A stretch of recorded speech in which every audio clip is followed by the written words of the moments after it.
নাটোরে তীব্র তাপদাহে ক্ষতিগ্রস্ত লিচু বাগান মালিক ও ব্যবসায়ীরা। নাটোর জেলার গুরুদাসপুরে সবচাইতে বেশি লিচুর উৎপাদন হয়। এখানকার চাহিদা মিটিয়ে দেশের বিভিন্ন জায়গায় যায় এসব লিচু। এবার লিচু ঝরে যাওয়ায় তা আর সম্ভব হবে না বলে জানিয়েছেন লিচু বাগান মালিক ও ব্যবসায়ীরা।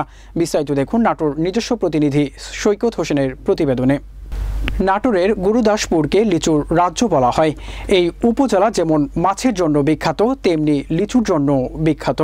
এবার 410 হেক্টর জমিতে লিচু আবাদ করা হয়েছে, কিন্তু গেল রমজান মাসে শিলাবৃষ্টি আর চলমান তীব্র তাপদাহে লিচু ঝরে যাওয়ায় এবার বাগান মালিক ও ব্যবসায়ীদের কপালে ভাঁজ পড়ে গেছে।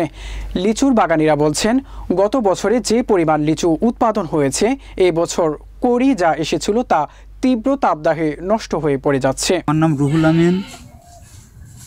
এই লিচুর বাগানের মালিক আমি, এবং পাশাপাশি কিছু আম বাগানও আছে। লিচু এবারকার পরাত সব ঝরে গেছে, আম বাগানেও আমও নাই, খুব ক্ষতিগ্রস্ত এবার আর কি।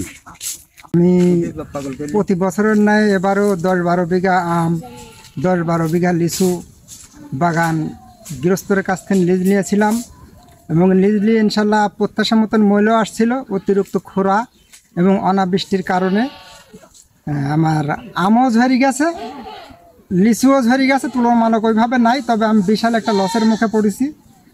প্রায় 4-5 লক্ষ টাকা আমার একবারে ভিনিশ, একবারে ক্যাশ ঘাটতি। আমি মানে এমন অসহায় পড়েছি, এখন আমি কোনো কুল পাচ্ছি না। আমি এখন কী করে বেড়াবো, এখন কী করব, আমার সব শেষ। গুরুদাসপুর উপজেলায় 410 হেক্টর জমিতে লিচুর আবাদ হয়েছে। গত মাসে হঠাৎ শিলাবৃষ্টির কারণে লিচু ক্ষতিগ্রস্ত হয়েছে। পাশাপাশি বর্তমানে চলমান তাপপ্রবাহের কারণে অনেক লিচু ঝরে পড়ছে।